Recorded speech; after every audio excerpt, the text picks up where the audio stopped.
조원재 그 방구석 미술관 2를 보게 되면 한국 근대 화가 중 한 명인 이중섭의 생애와 작품을 소개하는데요.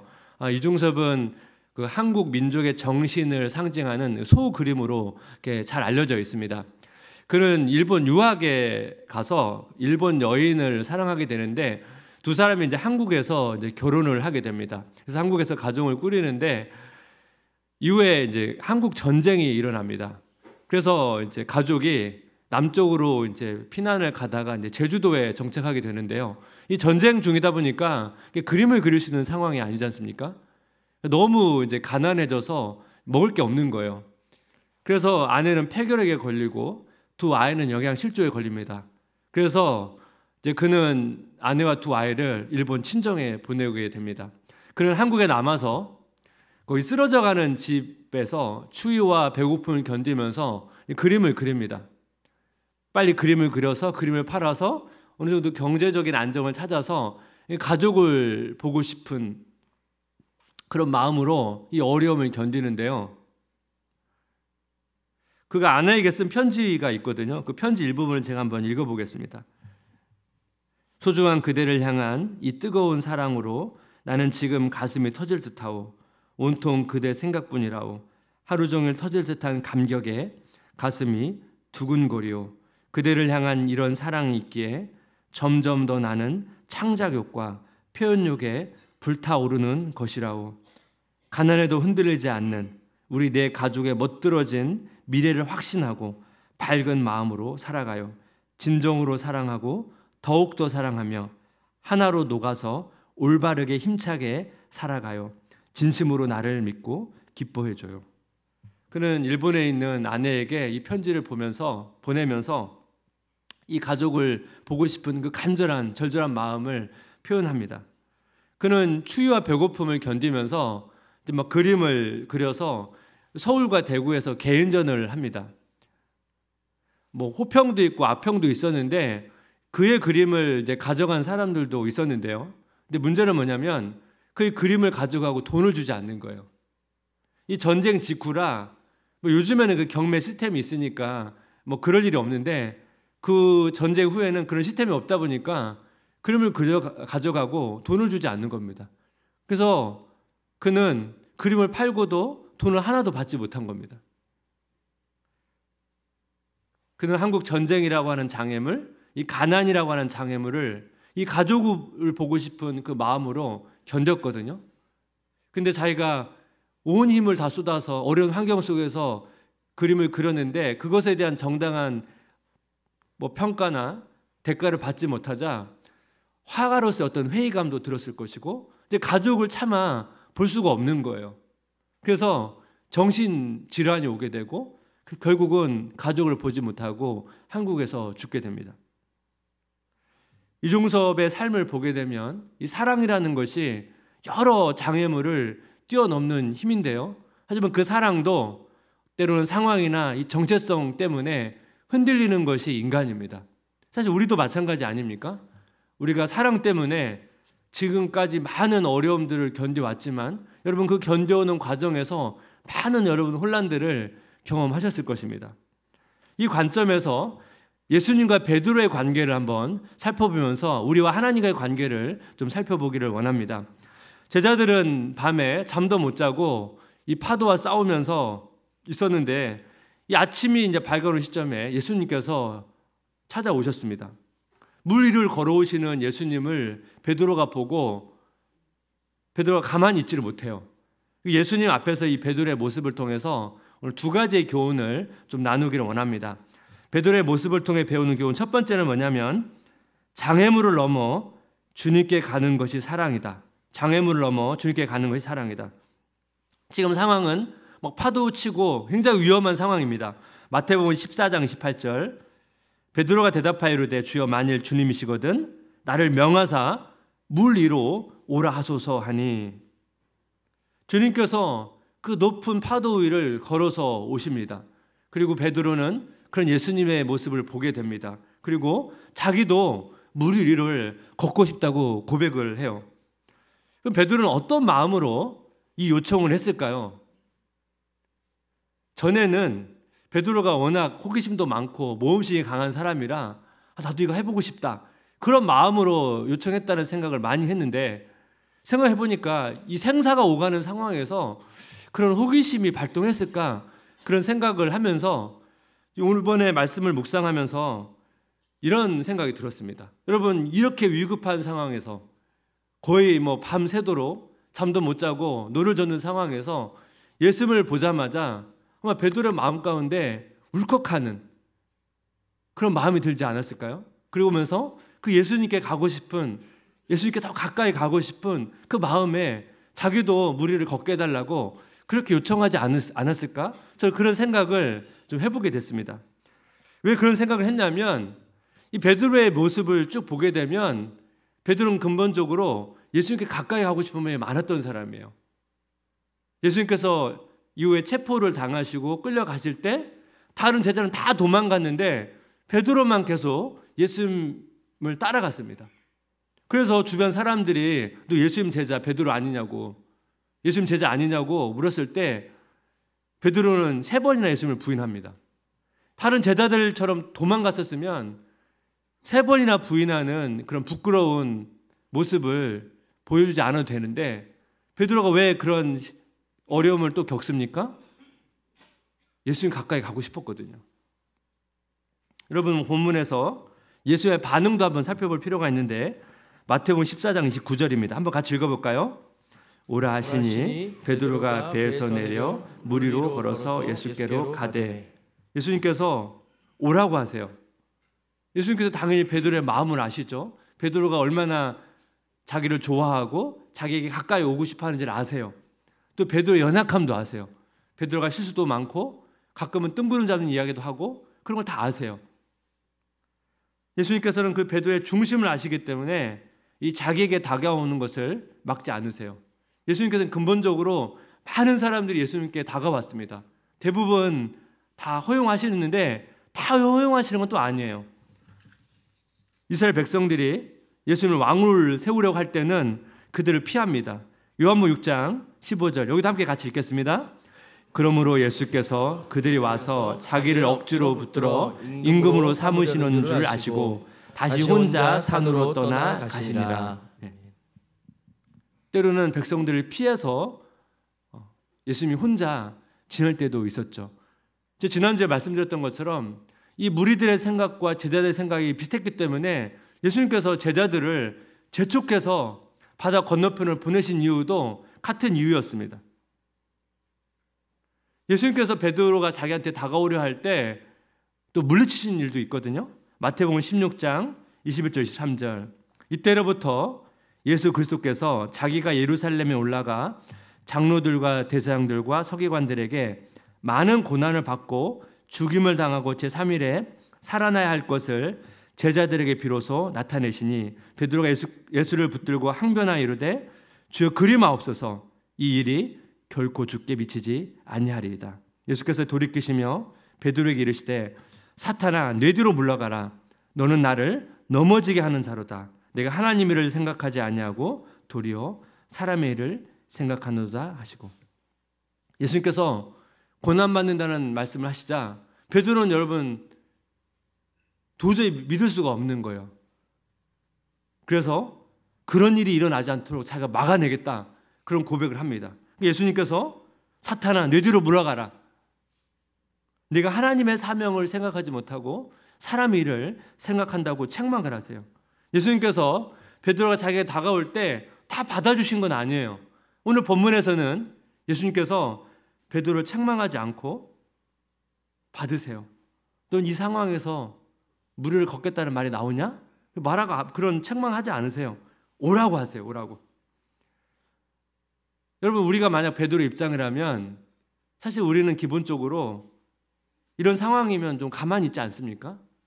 그리고 여러분, 가만히 있는 게 실수를 안 하잖아요. 근데 베드로는 실수를 하더라도 막 도전하는 사람이에요. 근데 여러분, 하나님의 자녀는 실수를 안 하는 사람이 아니거든요. 때로는 실수를 하더라도 주께 더 가까이 나아가고자 도전하고 애쓰는 사람이거든요. 그 사람이 바로 예수님을 사랑하는 사람입니다. 그래서 사랑에는 항상 모험이 필요하고 장애물을 넘어야 되는 그런 대가들이 있어요. 대표적인 인물이 솔로몬인데요. 여러분, 과거에는 왕들이 자기 나라를 보호하거나 또 힘을 갖고자 다른 나라의 공주와 결혼을 많이 했습니다. 솔로몬도 정치적, 경제적, 군사적 외교를 위해서 다른 나라의 공주와 결혼을 많이 했습니다. 또 솔로몬의 영향력이 매우 컸기 때문에 아마 다른 나라에서도 그런 요구를 아마 했을 거예요. 그러니까 솔로몬은 다른 나라의 공주를 사랑해서 결혼한 건 아니에요.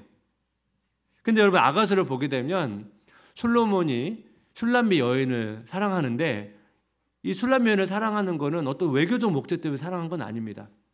뭘 가지고 알 수 있습니까? 슐람미 여인은 이런 공주가 아니에요.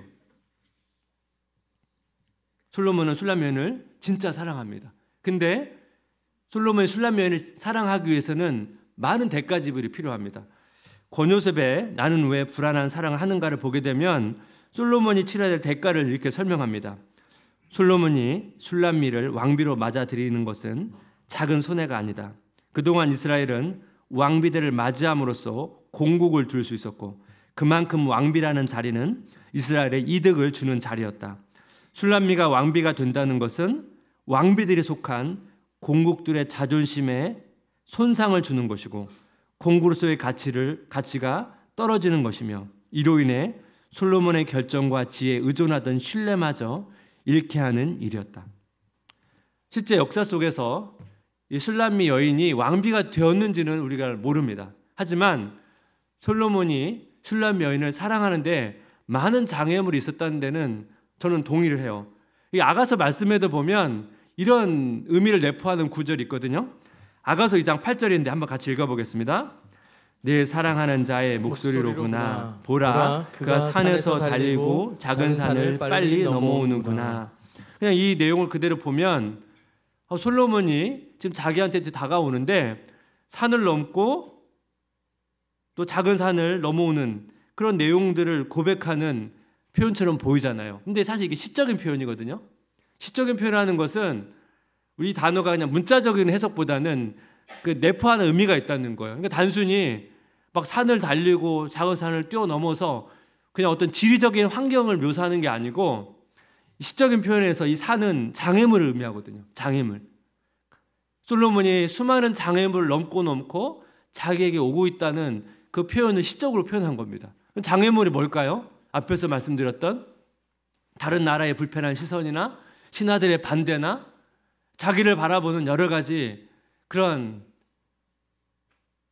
비방들이나 수군거림 이런 것들이 다 장애물이거든요. 근데 장애물이 있어도 솔로몬이 그 장애물에 대한 대가를 지불하고 자기에게 온다는 거예요. 이렇게 사랑은 장애물을 뛰어넘어 가는 거죠. 솔로몬과 슐람미 여인의 관계는 이게 두 사람과의 사랑도 표현하지만 하나님과 우리의 관계도 표현하거든요.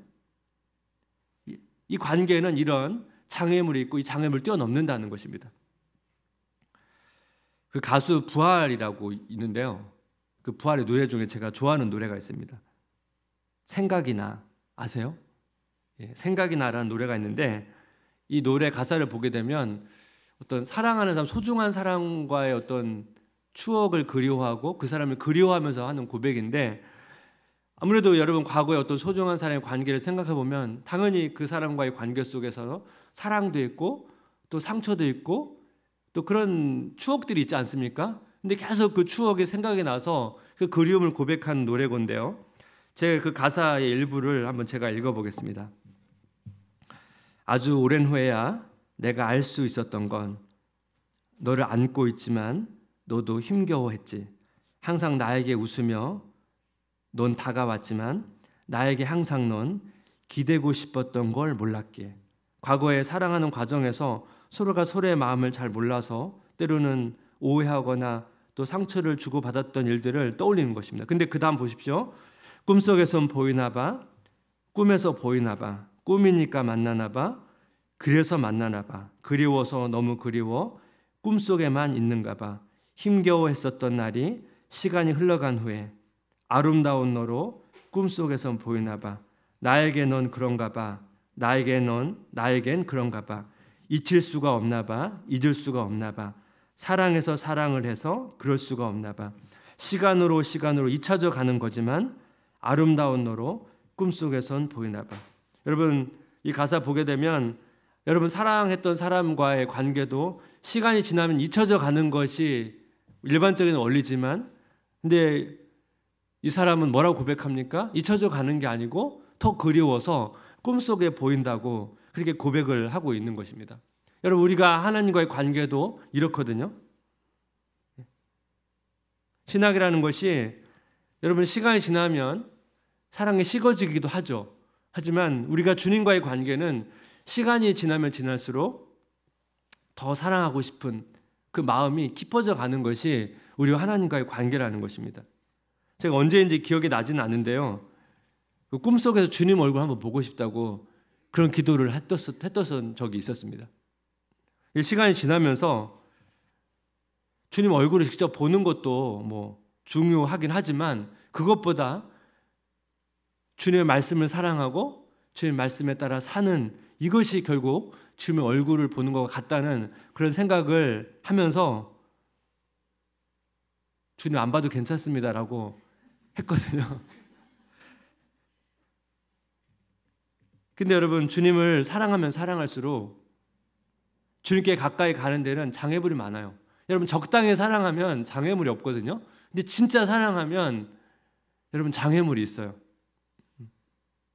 환경적인 장애물도 있고 또 나의 연약함 때문에 생기는 내 안의 장애물도 있어요.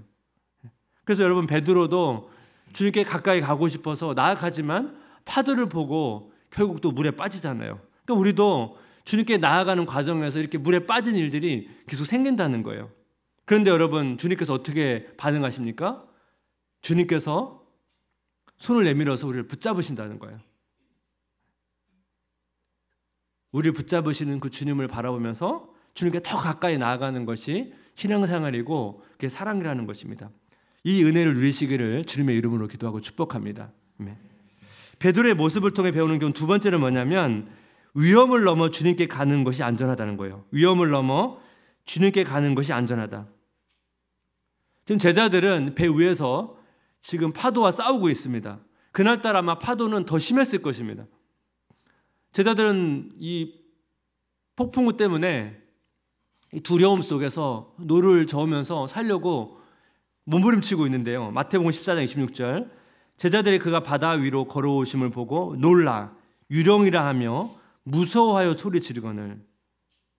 제자는 이미 지금 폭풍우 때문에 놀라고 있는데 또 한 번 놀라요.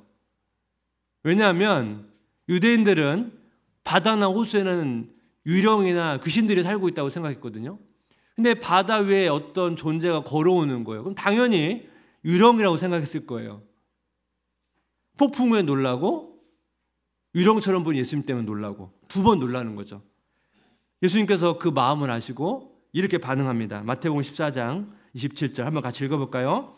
예수께서 즉시 이르시되 안심하라 나니 두려워하지 말라. 제자들을 안심시키세요.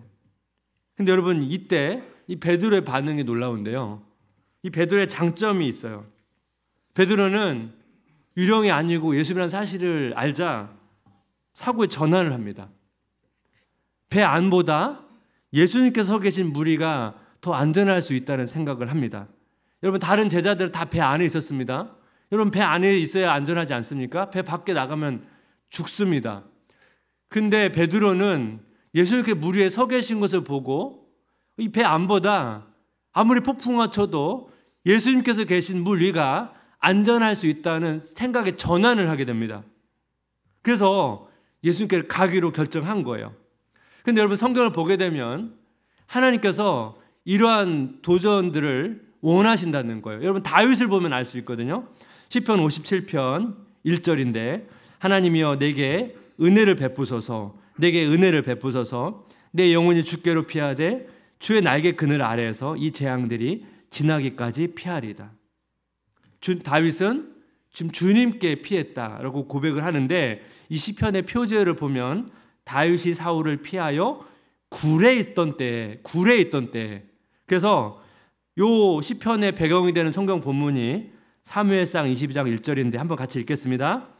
그러므로 다윗이 그곳을 떠나 아둘람 굴로 도망하매 그의 형제와 아버지의 온 집이 듣고 그리로 내려가서 그에게 이르렀고, 다윗이 아둘람 동굴로 피했을 때 지은 시편입니다.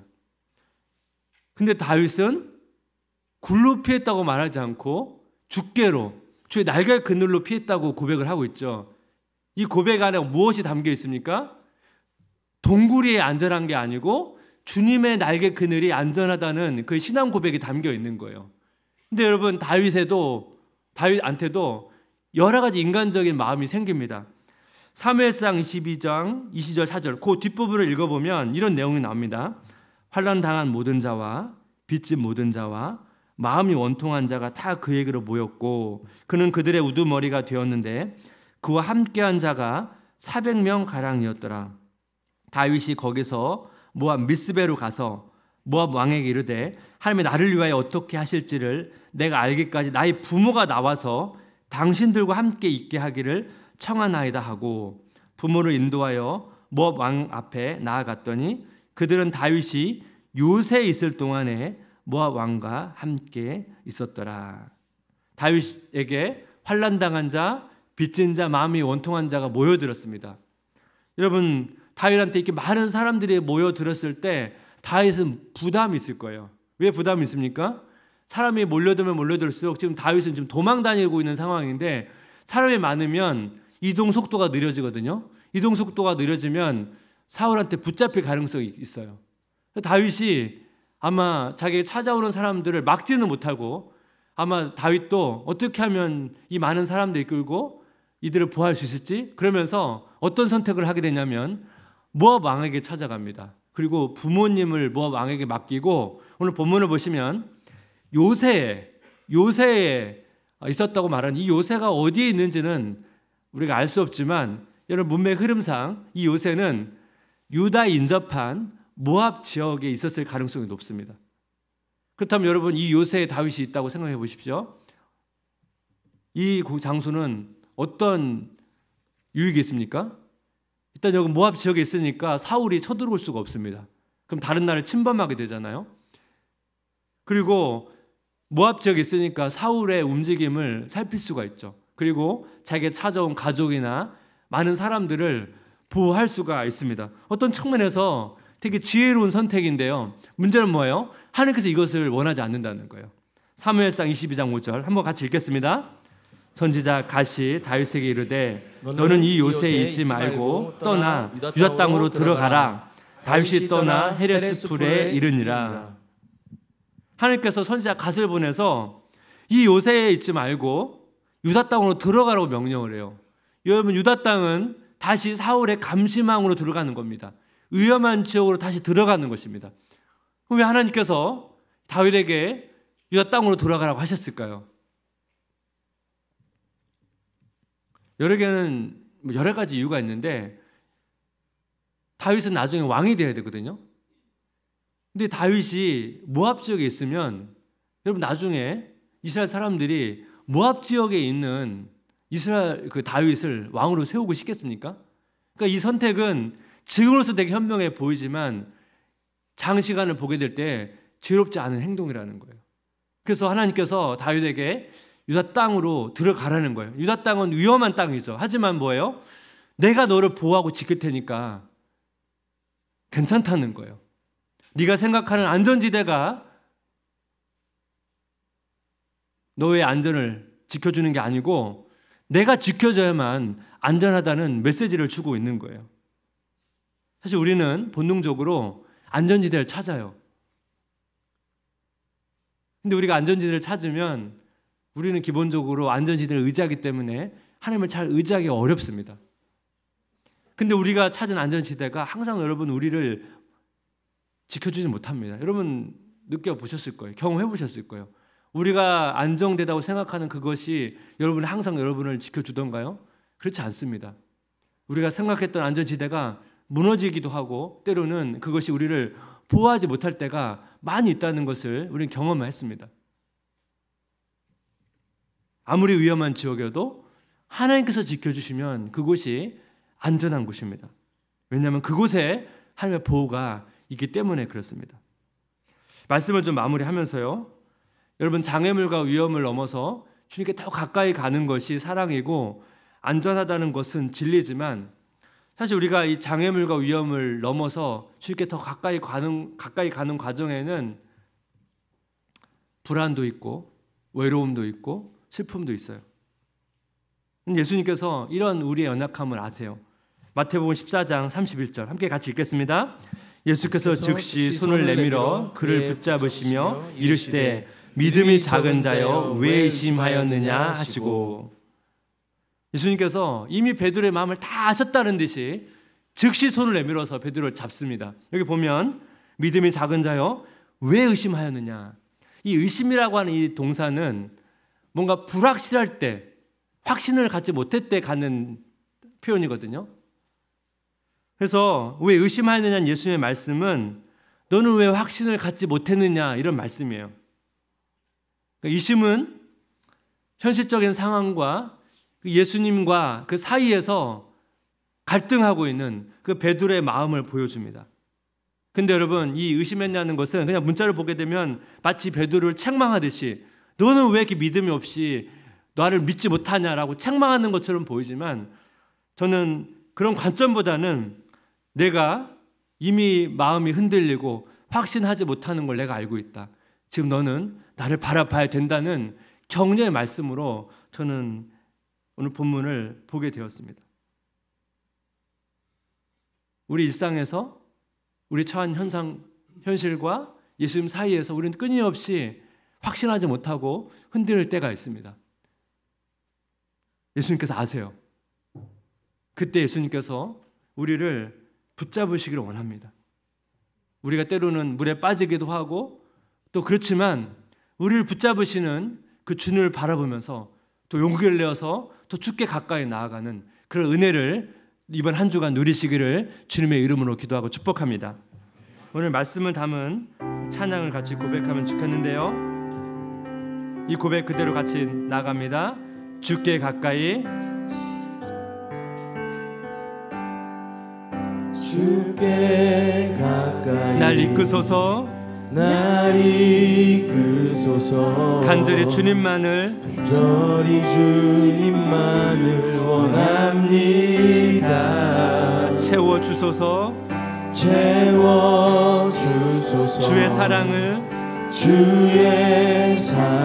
진정한 찬양 드릴 수 있도록 우리 다시 한번 고백할까요? 주께 가까이,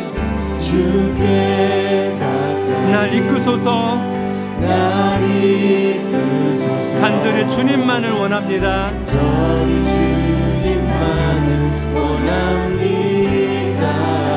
채워주소서, 주의 사랑을 진정한 찬양 드릴 수 있도록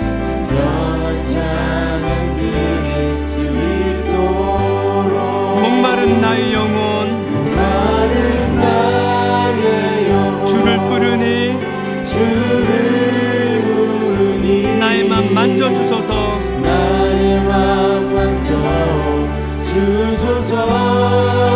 주님만을 원합니다.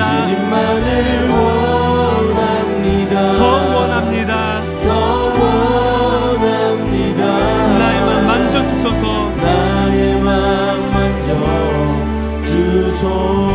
우리 다시 한번 고백할까요? 주께 가까이, 날 이끄소서. 간절히 주님만을 원합니다.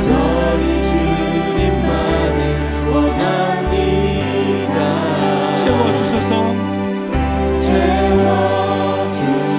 주의 사랑을 진정한 찬양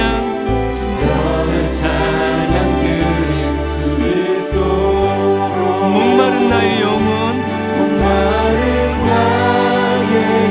주를 부르니 나의 맘 만져주소서.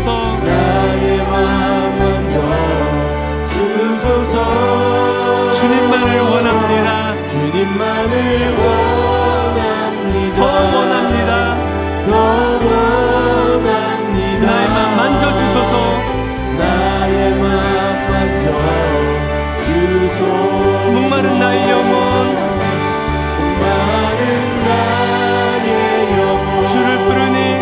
주를 부르니 나의 맘 만져주소서. 나의 맘 만져 주소서.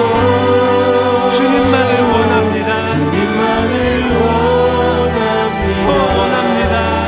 더 원합니다. 나의 맘 만져주소서. 나의 맘 만져 주소서.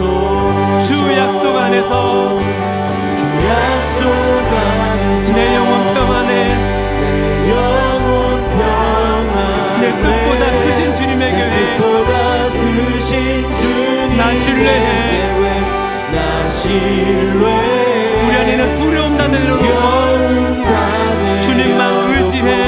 주님만 의지해. 주 안에서 내 영혼 주 안에서 내 영혼 안전합니다.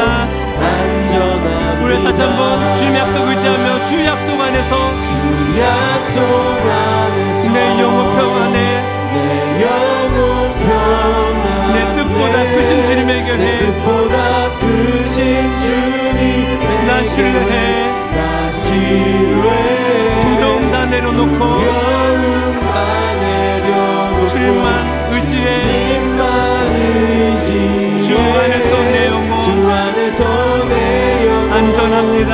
안전합니다.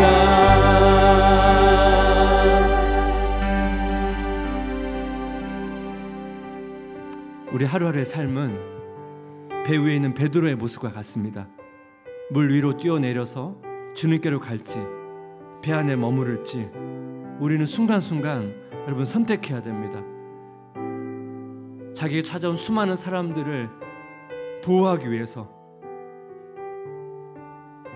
요새 안에 머물렀던 그 다윗처럼 어쩌면 우리는 그러한 안전지대를 추구하고 원할 수도 있습니다. 하지만 때로는 하나님께서 우리에게 요새를 떠나 저 땅으로 가라고 요구하십니다. 우리 시간 같이 기도할 때 여러분 무엇이 사랑이고 무엇이 가장 안전할 것일까요? 제 기도 제목을 드립니다. 첫 번째, 일상에서 주님께 더 가까이 나아가는, 주님을 더 사랑할 수 있는 그런 선택을 하게 해 주시옵소서. 두 번째, 내가 생각하는 안전지대보다 내가 주님의 보호를 더 신뢰할 수 있도록 은혜를 베풀어 주시옵소서. 이 두 가지 기도 제목을 가지고 우리 자신을 위해서, 우리 가정을 위해서, 우리 교회를 생각하며 하나님의 은혜를 구하며 함께 같이 기도합니다. 같이 기도하겠습니다.